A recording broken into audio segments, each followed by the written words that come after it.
Good morning વિદ્યાર્થીઓ। તો આજે આપણે બે સદિશોના સદિશ ગુણાકાર એટલે કે ચોકડી ગુણાકાર ક્રોસ ગુણાકાર કેવી રીતે કરવામાં આવે તો એ આપણે આજે સમજવાના છે। આપણે લાસ્ટ લેક્ચરમાં બે સદિશોના અદિશ ગુણાકાર વિશે માહિતી મેળવેલ હતી। બે સદિશોનો અદિશ ગુણાકાર એટલે ડોટ ગુણાકાર હતો। એ a ડોટ b બરાબર ab cos થીટા હતું, બરાબર? ઓકે। અને હવે આપણે જોશું બે સદિશોનો સદિશ ગુણાકાર એટલે ચોકડી ગુણાકાર અને તેના ગુણધર્મો આજે સમજવાના છે। હવે મારી મુખ્ય વાત સમજજો કે સદિશોના અદિશ ગુણાકાર અને સદિશ ગુણાકાર તે વસ્તુના જે કોન્સેપ્ટ છે તે તમને આવડવા જ જોઈએ। એ આપણા ધોરણ 12 ને સમજવા માટેનો એક પાયાનો કોન્સેપ્ટ છે। જો તમને અદિશ અને સદિશ ગુણાકાર કરતા નહીં આવડશે તો ધોરણ 12 નો પાયો તમારો કાચો રહેશે। તો તમે આ વિડિયોને એકદમ પ્રોપર જોજો। નહીં સમજ પડે તો બીજી વાર જોજો, ત્રીજી વાર જોજો, પણ બે સદિશોનો સદિશ ગુણાકાર કેવી રીતે કરવામાં આવે તે તમને આવડવું જ જોઈએ। ખ્યાલ આવે છે ને હું શું કહું છું? ઓકે। તો આપણે બે સદિશોનો સદિશ ગુણાકાર એટલે ચોકડી ગુણાકાર આપણે સમજીએ અને તેના ગુણધર્મો પણ સમજીએ। ઓકે, તો સમજો કે ધારો કે પાછા આપણા પાસે બે સદિશો છે, સદિશ a અને બીજો સદિશ છે આપણી પાસે સદિશ b। બંને સદિશો એકબીજા સાથે થીટા કોણે રહેલા છે। તો આ બે સદિશોનો સદિશ ગુણાકાર એટલે કે ચોકડી ગુણાકાર એટલે a cross b is equal to અદિશ ગુણાકાર એટલે ડોટ ગુણાકાર એટલે cos થીટા હતો। તો અહીંયા સદિશ ગુણાકાર છે તો અહીંયા આવશે sin થીટા। કયા આવશે? sin થીટા એટલે a ક્રોસ b, ક્રોસ એટલે સદિશ ગુણાકાર, ડોટ એટલે અદિશ ગુણાકાર, a ડોટ b એટલે ab cos થીટા હતું કે નહીં? હા, તો a ક્રોસ b એટલે સદિશ ગુણાકાર એટલે સદિશ sin થીટા એટલે ab sin થીટા આવશે। જ્યાં થીટા એ આ બે સદિશ વચ્ચેનો ખૂણો છે અને આપણે આ સદિશ ગુણાકાર કરેલો છે, બરાબર? એટલે આ જે સદિશ ગુણાકાર હશે તેને દિશા આવશે। તો એ દિશા આવે એટલે આપણે અહીંયા તેનો એકમ સદિશ ગુણેલો છે એટલે a ક્રોસ b ની દિશાનો એકમ સદિશ એટલે n કેપ ગુણેલો છે, બરાબર? હવે આ તમને n કેપ વાળું નહીં સમજ પડે તો એનાથી કોઈ ફરક નથી પડવાનો, બરાબર? પણ a ક્રોસ b એટલે ab sin થીટા। સમજ પડે છે તમને એટલું? હા ને? ઓકે। તો હવે મેઈન વસ્તુ સમજો કે સદિશ a ક્રોસ સદિશ b એટલે આ બે સદિશોનો સદિશ ગુણાકાર એટલે એની દિશા આવવાની। તો a ક્રોસ b ની દિશા કઈ? તો તમે 9મા 10મા ધોરણમાં જમણા હાથના અંગૂઠાનો નિયમ ભણેલા, કાં તો સ્ક્રૂનો નિયમ ભણેલા હતા। જમણા હાથના અંગૂઠાનો નિયમ એટલે આંગળી ફેરવો તો અંગૂઠાની દિશા તે તમારા પરિણામી સદિશની દિશા। તો ખાસ સમજજો. હા, 12મા ધોરણમાં ઘણા બધા ચેપ્ટર એ સદિશ રાશિઓ ઉપર નિર્ભર છે. તો તમને આ જો બધા નિયમ નહીં આવડશે તો તકલીફ પડશે. તો શાંતિથી સમજો, ઉતાવળ તો નથી ને, ક્યાં જવાના તો નથી ને. તો A ક્રોસ B ની જો મારે દિશા જાણવાની હોય, A ક્રોસ B એટલે સદિશ A ક્રોસ સદિશ B, એટલે એ સદિશ રાશિ આવવાની A ક્રોસ B ની દિશા. તો A ક્રોસ B ની જે દિશા છે તે કેવી રીતે નક્કી કરવામાં આવે? તો સદિશ A ક્રોસ સદિશ B કરવાનો.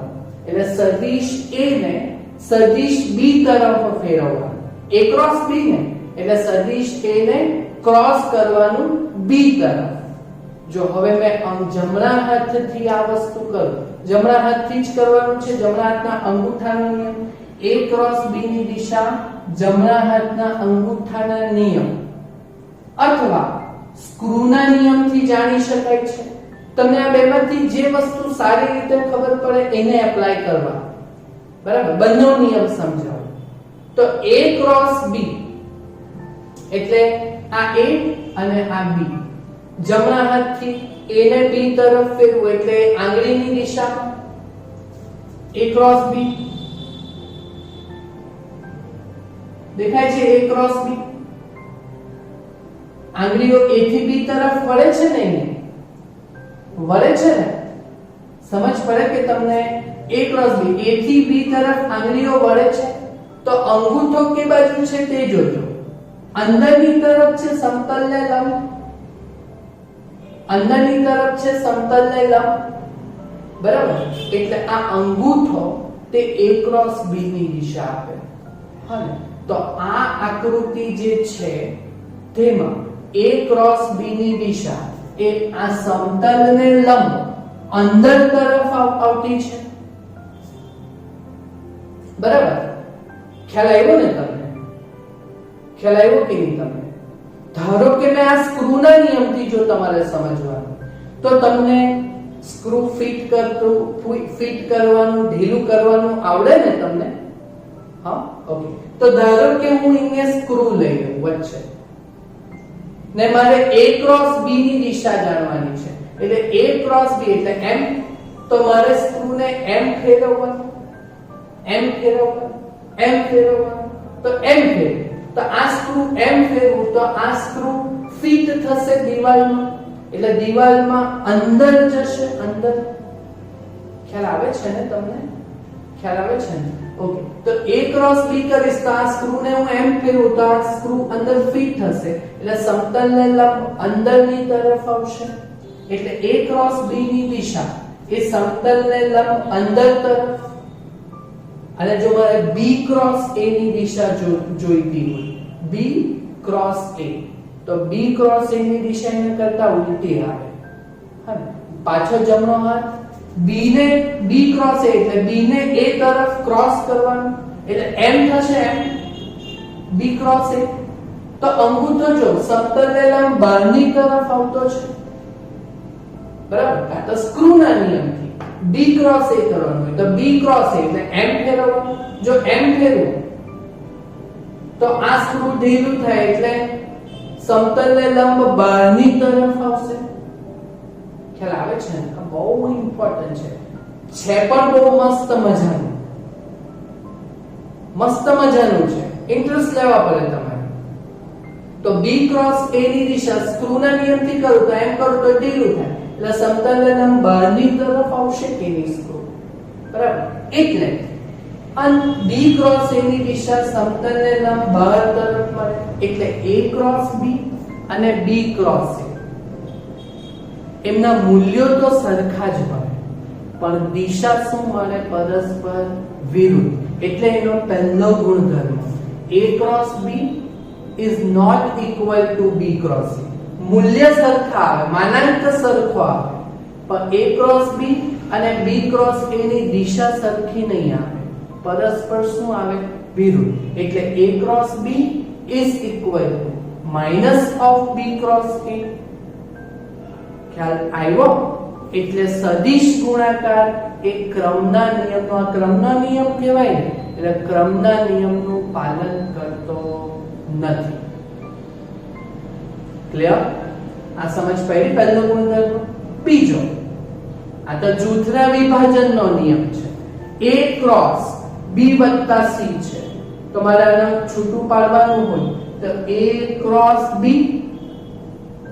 વત્તા A ક્રોસ C. બોલો આવી રીતે થાય. ઈઝી છે આ વિભાજનનો નિયમ. ઓકે, હવે આપણું આ A ક્રોસ B નું સૂત્ર, A ક્રોસ B, ક્રોસ એટલે સદિશ ગુણાકાર એટલે sin થીટા. તો મેં બે ત્રણ કે ભાઈ સદિશ A અને સદિશ B એકબીજાને સમાંતર હોય એટલે કે એક જ દિશામાં હોય, તો એક જ દિશામાં હોય તો બે વચ્ચેનો ખૂણો 0 ડિગ્રી. તો સદિશ A સમાંતર સદિશ B હોય તો થીટા બરાબર 0 ડિગ્રી. તો A ક્રોસ B એટલે AB sin થીટા. અહીંયા થીટા 0, sin 0 કેટલો આવે? 0. એટલે આ A ક્રોસ B ની વેલ્યુ 0 થશે. બરાબર? આ કઈ ભારી નથી, બહુ ઈઝી છે. સમજ પડે છે ને તમને? ઓકે. તેવી જ રીતે જો બે સદિશો પરસ્પર વિરુદ્ધ હોય, એટલે એક આ બાજુ અને એક આ બાજુ, તો એમની વચ્ચે 180 ડિગ્રીનો ખૂણો, તો sin 0 0 કે તો sin 180 પણ 0 થાય, એટલે કે ઋણ x અક્ષ. તો બંને સદિશો જો સમાંતર કે પ્રતિ સમાંતર હોય, સમાંતર કે પ્રતિ સમાંતર હોય, તો A ક્રોસ B તો કેટલો આવે? 0 જ આવે. ક્લિયર? ને જો બે સદિશો લંબ હોય તો થીટા 90 ડિગ્રી, તો A ક્રોસ B બરાબર AB sin 90 degree into n cap. તો sin 90 ની વેલ્યુ 1 એટલે AB n કેપ આવશે. n કેપ એ એકમ સદિશ બતાવતું છે કે આ સદિશ ગુણાકાર છે એટલે એ સદિશ રાશિ છે. તો આ મૂલ્ય અને એના એકમ સદિશ સાથે ગુણ્યું આપણે. બોલો, આ તો એકદમ ઈઝી કોન્સેપ્ટ હતો. 4 ગુણધર્મ. બરાબર? અને આ પાંચમો અને છઠ્ઠો જે ગુણધર્મ છે ને, હા ને, તે બહુ ઇમ્પોર્ટન્ટ છે. બહુ ઇમ્પોર્ટન્ટ એટલે સમજવા માટે ઘણો મહત્વનો મુદ્દો છે કે જો આ નહીં આવડે તો તમારું ફિઝિક્સ કાચું રહેશે. તો એ છે કાર્ટેશિયન યામ પદ્ધતિના એકમ સદિશો નો અદિશ ગુણાકાર. તો આપણે ભણી ગયા, છઠ્ઠા ચેપ્ટરમાં છે, પણ મેં પાછું આ ચેપ્ટરમાં સમજાવ્યું લાસ્ટ લેક્ચરમાં. હવે એકમ સદિશોનો અદિશ ગુણાકાર એટલે આપણી પાસે એકમ સદિશો 3 આવે. x અક્ષ માટે i કેપ, y અક્ષ માટે j કેપ અને z અક્ષ માટે k કેપ. બરાબર? તો એ લોકોનો જો મારે સદિશ ગુણાકાર કરવાનો હોય, હા ને, તો સદિશ ગુણાકાર એટલે i ક્રોસ i. સદિશ ગુણાકાર એટલે ક્રોસ ગુણાકાર ને, તો i cross i, j cross j અને k ક્રોસ k. તો ભાઈ i cross i, j cross k અને k ક્રોસ k. તો ભાઈ આ બંને કયા અક્ષને રિપ્રેઝેન્ટ કરતા છે? બંને x અક્ષને રિપ્રેઝેન્ટ કરતા છે. બંને x અક્ષ એટલે તો એકબીજાને સમાંતર, એટલે થીટા બરાબર 0 ડિગ્રી. તો બોલો, તો સમાંતર કેવા? આ બધા સમાંતર સદિશો છે કે સરખા સરખા સમાંતર સદિશો હોય ત્યારે તો એ લોકોનો સદિશ ગુણાકાર કેટલો આવે? 0. એટલે i cross i, j cross j અને k ક્રોસ k એ લોકોનો જવાબ કેટલો આવે? હંમેશા 0. આપણે અદિશ ગુણાકારમાં જોયું i dot i1, j dot j1, k dot k1. બરાબર? પણ સદિશ ગુણાકાર ક્રોસ ગુણાકાર એટલે sin થીટા આવે. ને આ બધા એકમ સદિશો એકબીજાને સમાંતર છે, તો sin 0 ડિગ્રી 0 એટલે i cross i, j cross j અને k ક્રોસ k શું આવશે? 0. ખબર પડી? હા ને? હવે અલગ અલગના એકમ સદિશોનું આપણે જોઈએ. હા ને? તો એ છે આપણી પાસે, જો આપણે એને ઘડિયાળ બનાવી, i કેપ, j કેપ અને k કેપ. ઓકે, હવે આ લોકોના આપણે આવી રીતે i, j અને k આપણે ઘડિયાળ બનાવી, સમઘડી i, j, k સમઘડી દિશામાં. ઓકે, તો હવે આ લોકોના બીજા જવાબ કે જો i ક્રોસ j હોય કે j ક્રોસ k હોય કે પછી k ક્રોસ i હોય, તો આના જવાબ શું આવશે? તો આ બી ખાસ શીખવાનું, i ક્રોસ j.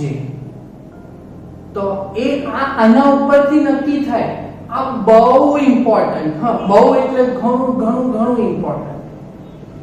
તો i cross j, j cross k કે k ક્રોસ i આ બધાની વેલ્યુ નક્કી કરવાની હોય તો આ ઘડિયાળ ઉપરથી નક્કી થાય. આ ઘડિયાળ જોઈ તમે? હા, i ક્રોસ j કરો તો k, પછી જે આવે તે જોયા કરવાનું. i ક્રોસ j તો k, j ક્રોસ k તો i ને k ક્રોસ i તો j. સમજ પડી? ગોખવાનું કોઈ કામ નથી.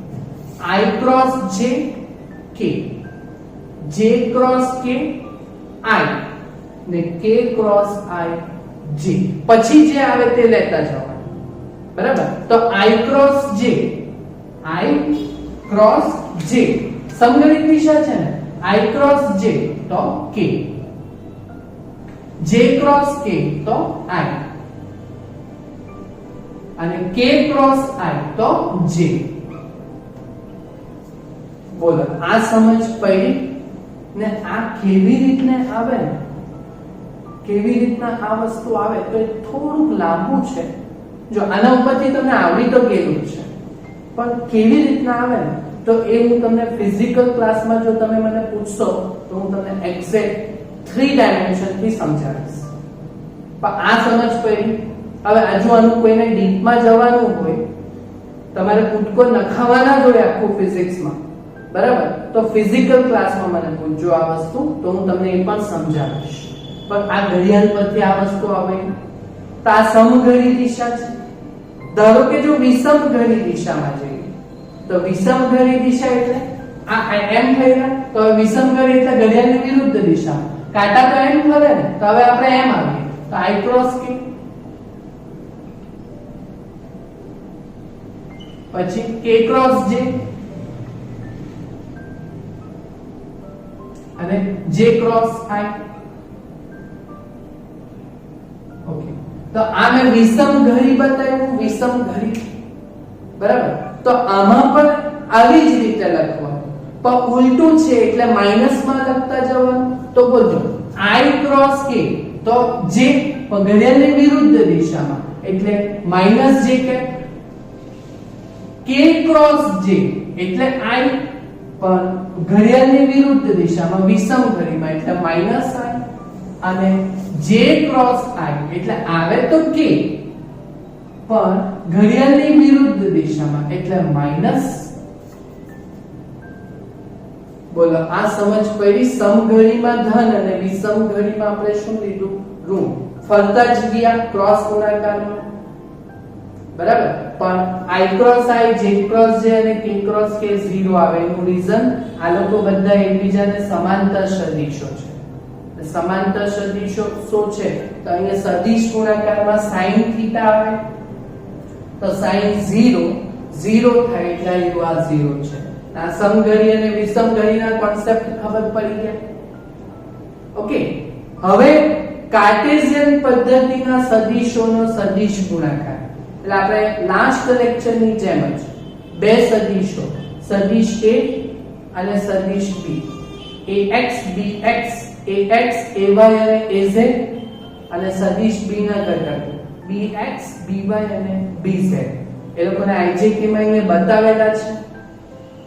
ઓકે, તો મારે આ લોકોનો જો સદિશ ગુણાકાર કરવાનો હોય તો એ નિશ્ચાયક વડે દર્શાવવામાં આવે. શેના વડે દર્શાવવામાં આવે? નિશ્ચાયક. મેથ્સ માં તો નિશ્ચાયકને સોલ્વ કરવા માટેના ચેપ્ટર જ છે દાખલાઓ. ઓકે, કે 12મા ધોરણમાં આવશે મેથ્સ વાળાને, પણ બાયોલોજી વાળા માટે તો આ મેથ્સ આવવાનું છે નહીં. બરાબર, તો કઈ હું છું ને એને સમજો ને તમે, મને સમજશો તો બધું આવડશે. તો નિશ્ચાયક થી આવ્યું આ વસ્તુ સોલ્વ કરવાની. તો એ નિશ્ચાયક આવી રીતે બે મોટા લાઈન પાડી દીધા અને વચ્ચે આપણે 3 હાર બનાવવાની છે. પહેલી એકમ સદિશો i કેપ, j કેપ અને k કેપ ની હાર બનાવી દીધી. ઓકે, એની નીચે સદિશ a ના ઘટકો, એટલે સદિશ a ના ઘટકો ax, ay, az, ax, ay, az, બરાબર. અને એની નીચે સદિશ b ના ઘટકો, એટલે bx, by અને bz. આવી રીતે તમે બે સદિશોનો સદિશ ગુણાકાર કરી શકો. જો કે એના દાખલા આવશે ને એટલે હું તમને કરાવીશ. હવે ઉદાહરણ નંબર 3 ને 4 ને એ બધા જે છે ને તે સદિશ ગુણાકારને આધારિત જ છે. ને આ નિશ્ચાયકનું સાદું રૂપ કેવી રીતના આપવાનું ને તે તમારે શીખવાનું છે. 3 થી 4 દાખલાઓ આના સાદું રૂપ ઉપર ડિપેન્ડ કરે. ઓકે, તો સાદું રૂપ કેવી રીતના આપવાનું તે જોજો. તો એક જ પદ તમને આવડવું જોઈએ. બરાબર, તો જોજો 2 વાર શીખવાડું કેવી રીતના કરવાનું તે. તો આનું સાદું રૂપ કેવી રીતના અપાય તે જોજો. તો આ નિશ્ચયકનું સાદું રૂપ પહેલા i કેપ, બરાબર, પછી મોટો કૌંસ, પછી j કેપ, મોટો કૌંસ, અને પછી k કેપ, પછી મોટો કૌંસ. હા, ને આ વચ્ચે વાળું જે છે ને તે માઈનસ લેવાનું. વચ્ચે વાળું જે છે ને તે માઈનસ લેવાનું. એટલે શું કરવાનું? પહેલા i કેપ, મોટો કૌંસ, પછી માઈનસ j કેપ, મોટો કૌંસ, પછી વત્તા k કેપ, મોટો કૌંસ. એટલે i કેપ કૌંસ, j કેપ કૌંસ, k કેપ કૌંસ. તો વચ્ચે વાળો જે છે તે માઈનસ લેવાનો. આ મેથેમેટિકલ સાદું રૂપ છે. હા ને, આ શીખવાનું છે તમારે. ઓકે, તો પહેલા i કેપ ની અંદર કૌંસમાં શું આવશે તો તે જોઈએ. તો આપણે i કેપ ની સાથે કૌંસમાં શું આવશે તો તમારે શું કરવાનું? i કેપ વાળી જે તમારો સ્તંભ છે એના ઉપર એમ હાથ મૂકવાનો. હાથ નહીં, તમારે તો નોટમાં લખવા એટલે આંગળી મૂકવાની. એટલે આવી રીતે આંગળી મૂકજો તમે. ઓકે, તો અહીંયા જે આ ઘટકો દેખાતા છે ને એમના ક્રોસ ગુણાકાર કરવાના. શું કરવાના તમારે? ક્રોસ ગુણાકાર. એટલે બરાબર જોજો. ઓકે, હા, આ i કેપ વાળું છે ને i કેપ, તો એની સાથે કૌંસમાં શું આવશે તો ચોકડી ગુણાકાર આવશે. તો i કેપ વાળા ઉપર એમ સ્તંભ ઉપર એમ હાથ મૂકવાનો. તો તમને આ 4 દેખાતા છે, હા ને? તો એ લોકોને ચોકડી ગુણાકાર કરવાનો. એમ આ બે અને આ બે. તો બોલો હવે મારે અહીંયા આ કરવાનું હોય તો આ બે નો ગુણાકાર અને આ બે નો ગુણાકાર શીખવાનું એ ઇમ્પોર્ટન્ટ છે. બરાબર, ડાયરેક્ટલી કોપી નહીં કરતા, મતલબ જ નથી. તો જો આ i કેપ, તો કૌંસની અંદર શું આવશે તો i કેપ વાળા ઉપર આપણે એમ હાથ મૂકવાનો. તો આ દેખાય છે ને તમને? તો આ લોકોના ક્રોસ ગુણાકારને એટલે ay bz,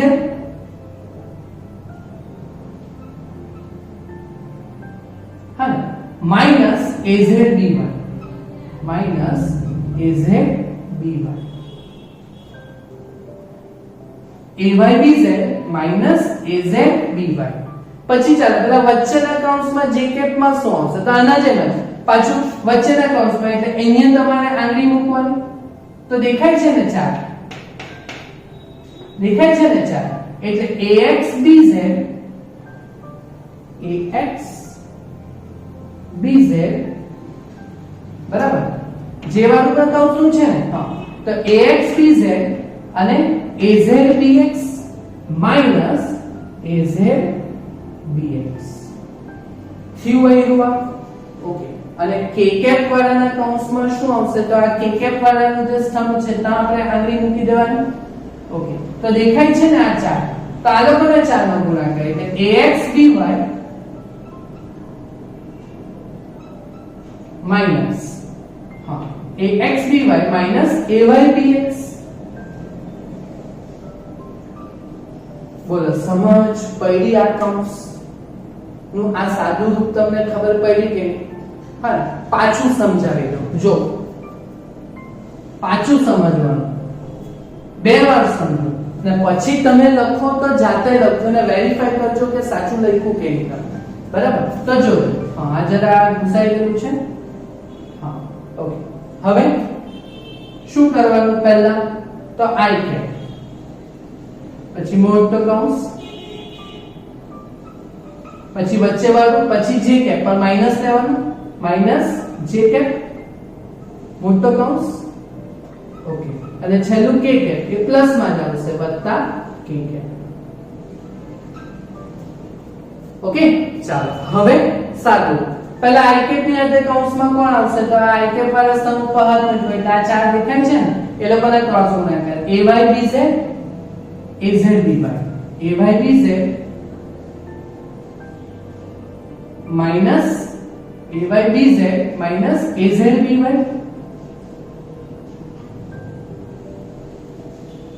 થયું ચાલો હવે જે કેપ વાળું કામ કરવાનું એટલે વચ્ચે હા તો axbz આ લોકોનો ક્રોસ ગુણાકાર એટલે જે કેપ વચ્ચે વાળા ઉપર આંગળી મૂકી દેવાનું axbz minus axbz minus azbx થયું ઓકે અને છેલ્લું k કેપ વાળું જે પ્લસ માં લીધેલું છે ચાલો k કેપ વાળા ઉપર axby આના પાંગળી મૂકવાની ને ઓકે તો આ ચારનો ક્રોસ ગુણાકાર થશે axby minus aybx બોલો આ નિશ્ચયકનું આવું સોલ્યુશન તમને આવડશે પાક્કું અને તમે ભૂલી નહીં જાઓ એના માટે આપણે થોડુંક એની અલગ કલરથી કરી દઈએ માઈનસ જે કે પર શું લેવાનું માઈનસ માં લેવાનું ખબર પડી ગભરાવાનું કોઈ કામ નથી આ તો બધા સિમ્બોલ વાળું છે ને એટલે પણ જ્યારે મૂલ્ય વાળું આ કરશું ને તો બે સ્ટેપમાં સોલ્વ થઈ જશે તો આ છે બે સદિશોનો સદિશ ગુણાકારની રીત અને આ એકમ સદિશોના સદિશ ગુણાકાર આ બે ખૂબ જ મહત્વના મુદ્દાઓ છે હા ને 12મા ધોરણને એકદમ પ્રોપરલી સમજવા માટે થશે આ છેલ્લા બે મુદ્દાઓ જાતે કરજો તો આવડેલું કહેવાશે તેમ છતાં જો આ બેમાં કોઈ તકલીફ પડે તો મને પૂછજો ખ્યાલ આવ્યો આવડશે આટલું પાક્કું હા ને તો આટલું તમે પૂરું કરજો એ પણ જાતે તો આ હતો બે સદિશોનો સદિશ ગુણાકાર આના ઉપરથી આપણે જે દાખલા છે તેના પછીના નેક્સ્ટ સેશનમાં સોલ્વ કરશું હા ને થેન્ક યુ વેરી મચ